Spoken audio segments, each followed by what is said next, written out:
वैसे तो लाइक करना ज़रूरी नहीं है, लेकिन आपके लाइक से हमें ऐसे और भी वीडियोस बनाने की मोटिवेशन मिलती है।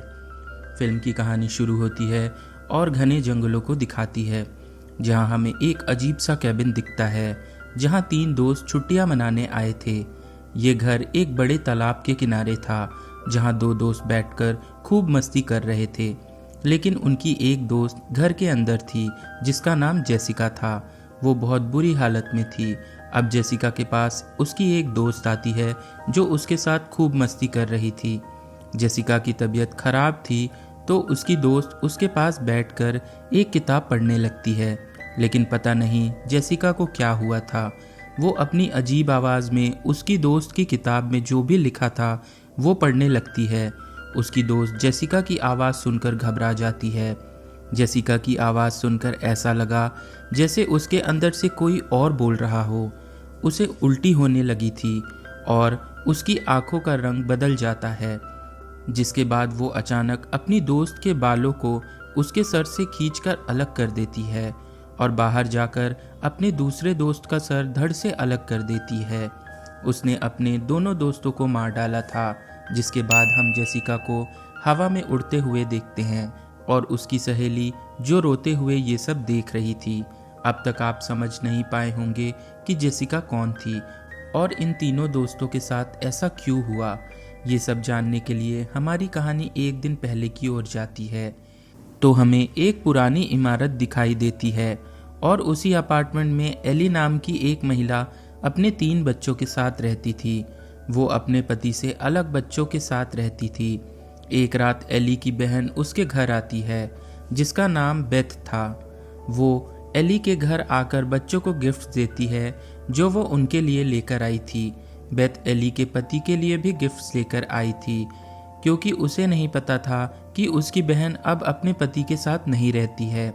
जब बेथ एली से उसके पति के बारे में पूछती है तो माहौल गंभीर हो जाता है।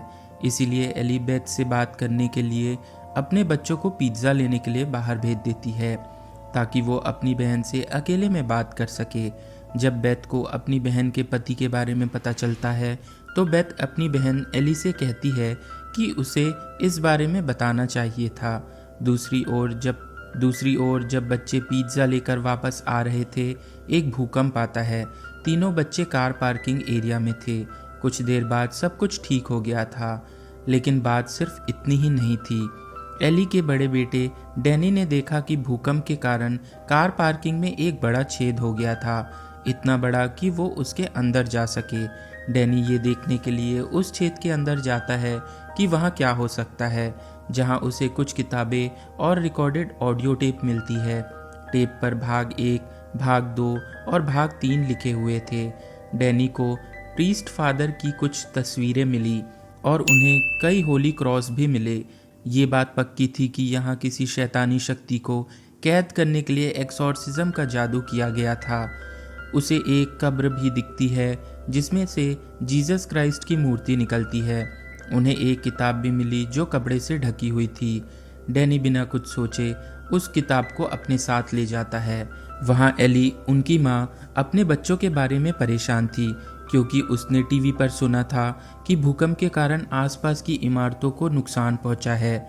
एली अपने पड़ोस के एक लड़के के पास जाती है और उसे अपने बच्चों को ढूंढने के लिए मदद मांगती है। इससे पहले कि वो लड़का उन्हें ढूंढने जाता, एली के बच्चे लिफ्ट से घर आ गए थे।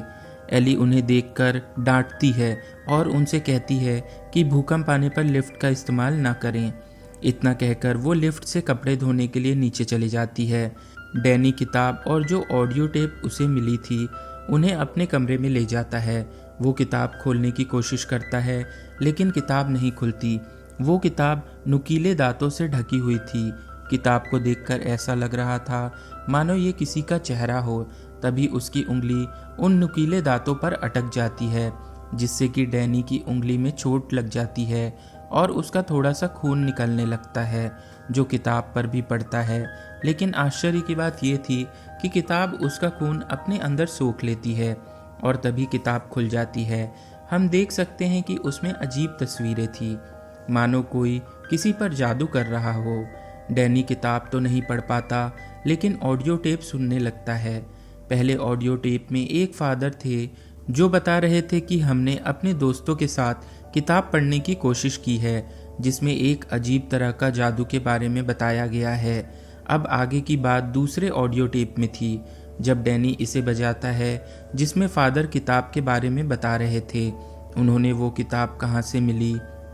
अचानक रेडियो से एक शैतानी आवाज़ सुनाई देने लगती है, मानो कोई काली शक्ति अंदर कैद हो और जो बाहर निकलने की कोशिश कर रही हो। डैनी टेप रोकने की कोशिश करता है लेकिन वो ऐसा नहीं कर पाता।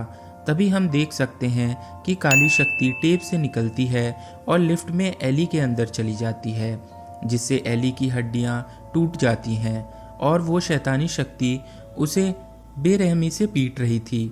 डैनी ऑडियो टेप बंद करने की कोशिश करता है लेकिन वो ऐसा नहीं कर पा रहा था। इसी बीच उनके घर की लाइट भी बुझ जाती है और किताब के पन्ने भी अपने आप पलटने लगते हैं। जब एली की बेटी ने लाइट चेक करी तो उनके घर को छोड़कर हर जगह रोशनी थी, यानी कि जो कुछ भी गलत हो रहा था केवल उनके घर में हो रहा था। थोड़ी देर बाद एली अपने घर वापस आती है। पहले तो एली को देखकर लगता है कि सब कुछ नॉर्मल है, लेकिन कुछ समय पहले हमने देखा था कि उसके अंदर की काली शक्ति ने एली की सारी हड्डियां तोड़ दी थी। पर अब एली पूरी तरह से चलने में सक्षम थी। वो सीधे किचन में जाकर अंडे पकाने लगती है। जब उसकी बहन उसके पास आती है और उसे पुकारती है तो उसे उल्टी होने लगती है। जब एली को होश आता है तो वो बस यही कहती है कि वो मेरे अंदर है, उसे मेरे बच्चों को नुकसान मत पहुंचाने दो। इतना कहने के बाद उसे बेहोशी आ गई और वो गिर गई। एली की बहन और उसके बच्चे उसे अस्पताल ले जाना चाहते हैं, लेकिन लिफ्ट नहीं चल रही थी और भूकंप के कारण सीढ़ियाँ भी टूट चुकी थी। इतने में एली की मौत हो जाती है। उन सभी ने मिलकर एली को एक कमरे में रखा। अब उनके पड़ोसी का वही लड़का जिससे एली ने अपने बच्चों को ढूंढने के लिए मदद मांगी थी, वो एली की आंखें बंद कर देता है, लेकिन वे फिर से खुल जाती हैं। वे फिर से उन्हें बंद करता है और वे फिर खुल जाती हैं। ये बात बहुत अजीब थी। वो सभी एली के लिए प्रार्थना करते हैं क्योंकि उन्हें लग रहा था कि वो मर चुकी है। तभी उसकी बहन उसके बगल में बैठती है और उसे बताती है कि वो उससे कितना प्यार करती थी। तभी बेथ के फ़ोन पर एक घंटी बजती है जो किसी और की नहीं बल्कि एली की थी। वो अपनी बहन से कह रही थी कि उसका शरीर जल रहा है, कोई प्लीज़ उसे बचा लो, और फिर वो जिंदा होकर बैठ जाती है। जब बेथ ने अपनी बहन के शरीर को छुआ तो उसका शरीर बहुत गर्म था। ऐसा लग रहा था जैसे उसके शरीर जल रहा हो। फिर बेथ उसे बाथटब में ले जाती है। अचानक एली पानी से बाहर आ जाती है और दीवार पर चलने लगती है और इतनी ज़ोर से चीखती है कि हर कोई बेहोश हो जा रहा था। वहीं बाथरूम के पानी भी उबलने लगता है। एली एक एक करके सभी पर हमला करती है। वो अपनी बेटी को मारने की कोशिश कर रही थी। फिर उसका बेटा डैनी एली को मारकर पीछे धकेल देता है क्योंकि वो जानता था कि उसकी माँ के अंदर कोई खास शक्ति है। एली अब अपने पड़ोसी की आंखें निकाल लेती है और दूसरे पड़ोसी के मुंह में फेंक कर मारती है। इसका फ़ायदा उठाकर बेथ अपार्टमेंट का दरवाज़ा अंदर से बंद कर देती है। उसके साथ एली के बच्चे भी थे।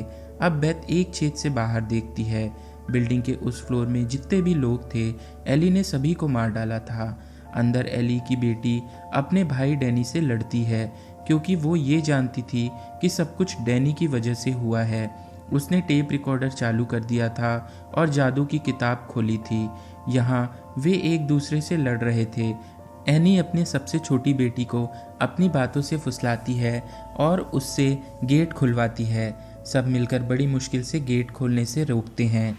अब एली की बड़ी बेटी के साथ भी अजीब हो रहा था। उसके चेहरे पर अजीब निशान पड़ रहे थे और मुंह से कीड़े निकल रहे थे। जब बेथ एली की बड़ी बेटी के पास जाती है तो वो रसोई में कांच के टुकड़े खा रही थी। इसका मतलब था कि वो भी उस काली शक्ति के कंट्रोल में थी। इसका मतलब ये भी था कि एली की बड़ी बेटी भी उसी की तरह भूत प्रेत से ग्रस्त थी। उसने अपनी आंटी बेथ के साथ मारपीट की और यहाँ तक कि उसकी बहन को भी नुकसान पहुँचाने की कोशिश की, लेकिन उसकी छोटी बहन उसकी गुड़िया से अपनी बड़ी बहन के सर पर मारती है और खुद को बचा लेती है। यहाँ पर एली की बड़ी बेटी मर चुकी थी। अब डैनी बेथ को सब कुछ बता रहा है कि ये सब उसकी वजह से हुआ है। अब सब कुछ जानने के बाद बेथ डैनी के कमरे में जाती है ताकि वो आखिरी टेप रिकॉर्डर सुन सके। बेथ हेडफोन लगाती है और टेप रिकॉर्डर सुनने लगती है ताकि जो भी गलत हो वो सिर्फ उसके साथ हो। तब बेथ तीसरे और आखिरी रिकॉर्डिंग सुनती है। फिर यहाँ बेथ को पूरी सच्चाई का पता लगता है ये किताब एक प्रीस्ट फादर को दी गई थी और वो इस किताब को पूरा पढ़ना चाहते थे, लेकिन फिर चर्च के लोगों ने फादर को चर्च से निकाल दिया क्योंकि वो एक राक्षसी किताब थी। वो मानव त्वचा से बनाई गई थी और उस पर मानव रक्त से लिखा गया था। नरक के खतरनाक राक्षसों को बुलाने के तरीके थे। फादर ये सब बातें समझाना चाहते थे। अब बेथ टेप रिकॉर्डर में वही बातें सुन रही थी। ये सब सुनने के बाद बेथ को भी यकीन हो गया कि तभी रसोई में एली की बड़ी बेटी आती है और डैनी पर हमला करती है। सबने सोच लिया था कि वो मर चुकी है, इसलिए वो उसके लिए तैयार नहीं थे। वो एली के बड़े बेटे को जला देती है। जिस कमरे में बेथ थी, एली भी वहाँ आ गई थी। बेथ उससे लड़ने की कोशिश करती है। एली अपने मुंह से कहती है कि मैं जो भी हूँ, तुम मुझे आसानी से नहीं हरा सकते। अब केवल बेथ और एली की छोटी बेटी ही बची थी। एली यहाँ बेथ को मारने वाली थी। तभी एली की छोटी बेटी बेथ को एक कैंची देती है, जिसे बेथ एली के मुंह में डाल देती है, जिससे वो कुछ देर के लिए रुक गई थी। बेथ बंदूक से दरवाज़ा तोड़ने ही वाली थी। एली जाग जाती है। बेथ ने एली पर गोली चलाई जो उसके पैर में लग गई। एली अपनी छोटी बेटी को अपनी मीठी बातों में फंसाने की कोशिश करती है, लेकिन इस बार उसकी छोटी बेटी उसकी बात सुनकर कहती है कि तुम मेरी माँ नहीं हो। अब एक एक करके वो लोग जिन्हें एली ने मारा था वे जीवित होने लगते हैं और कहते हैं कि शाम तक कोई भी जिंदा नहीं बचेगा। बेथ और एली की छोटी बेटी के पास भागने का कोई और दूसरा रास्ता नहीं था, सिर्फ एक लिफ्ट थी, लेकिन लिफ्ट बंद थी और दरवाज़ा भी बंद था और चाबियाँ लिफ्ट में फंसी हुई थी। एली की बेटी अब बड़ी चालाकी से लिफ्ट चालू करके चाबियाँ निकाल लेती है और लिफ्ट भी चल गई थी। तब हम एली की बड़ी बेटी को देख सकते हैं और डैनी को भी, जो मरने के बाद राक्षसों के कंट्रोल में था। वो खुद को लिफ्ट से जोड़ लेते हैं, जिससे अब जैसे ही लिफ्ट चलती है उनका खून उसके अंदर बहने लगता है। जैसे जैसे लिफ्ट नीचे आ रही थी, खून भी बढ़ते जा रहा था। यहाँ पर वो सारे लोग जिन्हें एली ने मारा था एक साथ जुड़ के एक अजीब प्राणी बन रहे थे और इसी बीच एली भी उस प्राणी में बदल गई। लिफ्ट के नीचे आते ही खून भी निकलने लगा था। खून से लथपथ बेथ और एली की छोटी बेटी कार में बैठते हैं, लेकिन उनके सामने फिर एली आ गई जो अपने राक्षसी रूप में थी। वो अपनी छोटी बेटी पर हमला करती है। फिर बेथ एक चेनसॉ लेती है और उसे मारना शुरू कर देती है, लेकिन उसके साथ एली की बड़ी बेटी और डैनी भी आ गए। बेथ उन तीनों को पीसने वाली मशीन में डाल देती है और उन्हें मार देती है। अब अपने ही परिवार के 3 सदस्यों की हत्या करना बेहद खौफनाक था, लेकिन इसके अलावा बेथ के पास और कोई रास्ता नहीं था। जिसके बाद बेथ एली की छोटी बेटी को लेकर यहाँ से चली गई, लेकिन वो राक्षसी काली शक्ति अभी खत्म नहीं हुई थी। अब हम देखते हैं अगले दिन का सीन। उसी लिफ्ट से एक लड़की जेसिका उतरती है जो एली के नीचे वाले फ्लोर में रहती थी, और जेसिका वही लड़की थी जिसे हमने कहानी की शुरुआत में देखा था। अब जब वो लिफ्ट से नीचे आती है, उसने बहुत सारा खून देखा और पुलिस को बुलाने वाली थी। एली के अंदर जो राक्षस था वो आता है और जेसिका को कंट्रोल कर लेता है। अब आप समझ ही गए होंगे कि जेसिका ने अपने दोस्तों को क्यों मारा, और अभी भी वो दानव जेसिका के अंदर है। फिल्म यहीं ख़त्म हो जाती है।